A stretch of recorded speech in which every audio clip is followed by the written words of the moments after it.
A história passa-se na França do século XIX entre duas grandes batalhas, a Batalha de Waterloo em 1815 e os Motins de Junho de 1832. Em 5 volumes, passa-se a vida de Jean Valjean, um condenado posto em liberdade até sua morte. Em torno dele giram algumas pessoas que vão dar seus nomes para os diferentes volumes do romance, testemunhando a miséria deste século, a pobreza miserável de Fantine, Cosette, Marius, mas também Thénardier, incluindo Éponine e Gavroche, e o inspetor Javert. No livro Os Miseráveis de Victor Hugo, há uma menina que, distante da mãe e sem pai, é explorada de tantos trabalhos pesados por um casal mau caráter. Ela vive assim por algum tempo até achar uma pessoa que realmente a amava. Você consegue espelhar-se em algo dessa situação?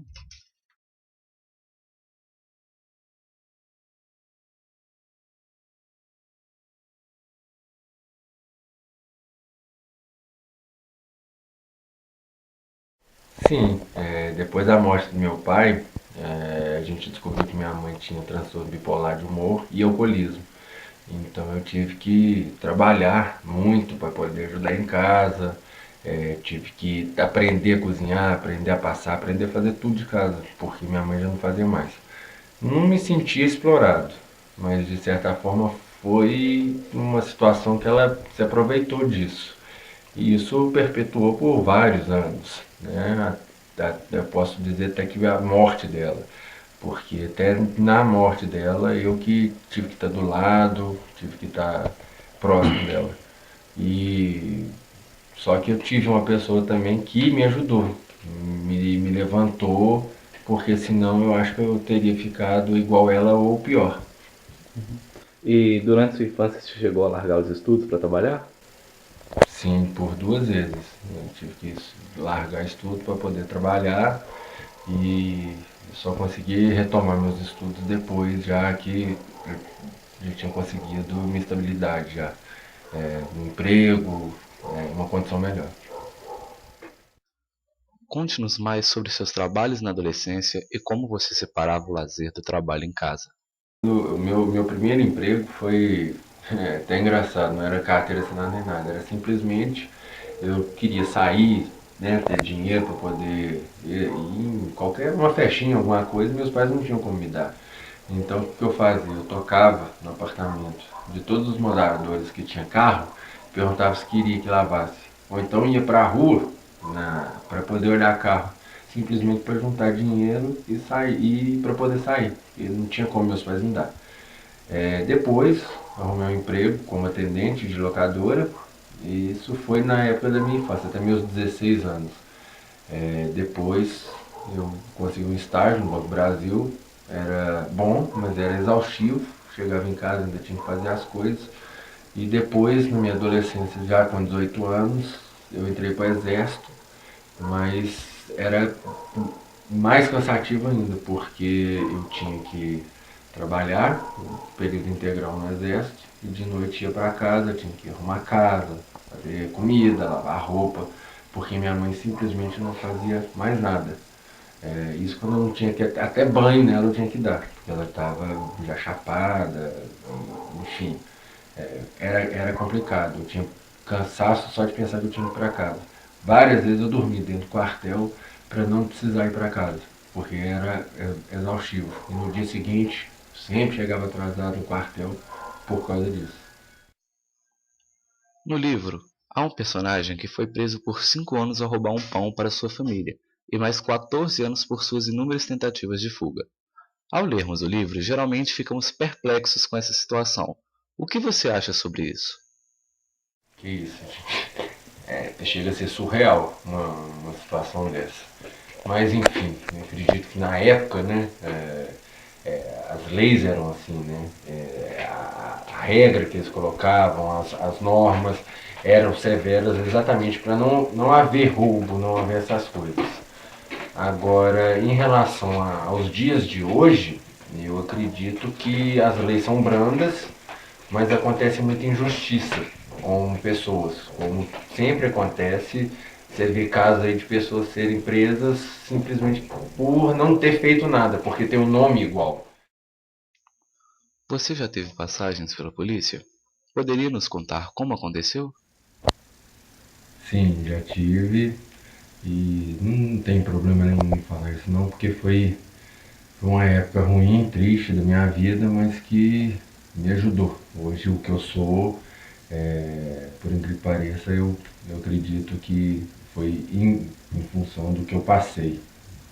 A história eu vou resumir, foi o seguinte, eu comprei um notebook, o notebook era roubado, eu fui mandar arrumar um notebook na assistência técnica que era do dono do notebook. E quando o computador ficou pronto, eu paguei e o cara não quis me devolver, falando que era dele. Então eu chamei a polícia pra gente resolver isso. Quando a polícia chegou, o cara realmente tinha nota fiscal do computador comprovando que era dele. E o pai dele era major, isso acarretou que o delegado simplesmente me prendesse em flagrante por receptação, que é o artigo 180. Eu sabia quem tinha me vendido, mas eu não contei. Logo depois que eu saí, o cara que me vendeu, ele mexia com essas coisas. Ele simplesmente resolveu me dar assim, barato, me vendeu um Maré, um carro barato. Eu comprei esse carro e quando eu fui transferir esse carro, eu descobri que o carro era clonado. Resumo da ópera, eu tinha vendido o apartamento que era da minha mãe, né, que já tinha falecido, e eu depositei o dinheiro, era cerca de 16, 17 mil reais, na conta desse cara, que acabou que eu achei que ele era meu amigo, e ele me denunciou, falando que o carro era clonado. Então quando eu fui transferir o carro tinha essa queixa furto. E eu fui de novo para a prisão, fiquei lá mais 6 meses, somando as duas cadeias foi um ano. E quando eu saí eu tinha perdido meu dinheiro, porque o cara sumiu, desapareceu com o meu dinheiro. E só que eu falei, nunca mais eu faço nada de errado. Mesmo não tendo culpa, mas eu sabia, né, que o notebook era produto de roubo e o carro eu tinha minhas dúvidas da procedência dele. Mas mesmo assim eu fiquei com o carro. No livro, Jean Valjean é discriminado nas cidades pelo fato de já ter sido preso, e por isso demorou para que ele encontrasse um abrigo. Atualmente, ainda há alguma discriminação remanescente por causa de suas passagens na prisão?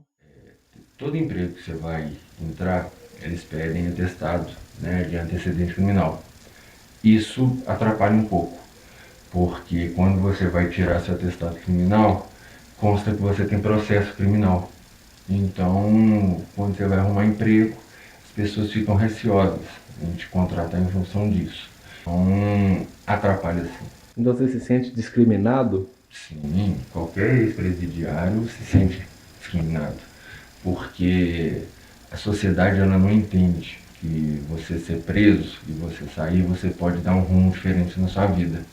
Eles sempre vão, a sociedade sempre vai te olhar como um ex-detento, um criminoso. Eles não colocam, eles te classificam como ex-detento, mas não te classifica como um ex-bandido.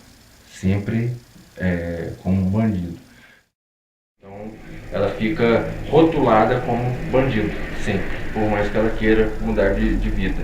Eu mesmo depois desse depoimento, eu tenho certeza que vai ter gente que vai ficar com a pulga atrás da orelha. Será que realmente esse cara mudou de vida mesmo? E aí? É isso. Obrigado pela entrevista. De nada. Este trabalho nos mostrou que o trabalho infantil é algo comum nos dias de hoje e está longe de acabar. Às vezes ela pode ser iniciada por um problema, ou então ela mesma pode ser o problema. Não é fácil buscar soluções para isso, já que essa situação abrange várias famílias e tem seus diversos motivos. Além disso, foi possível perceber que, como no livro, o histórico de uma pessoa, por mais que a mesma tenha sido presa injustamente, pesa muito. O fato dela ter sido ex-presidiária influencia em seu futuro, seja socialmente ou em empregos, ou seja, a discriminação existe, e isso tem que acabar.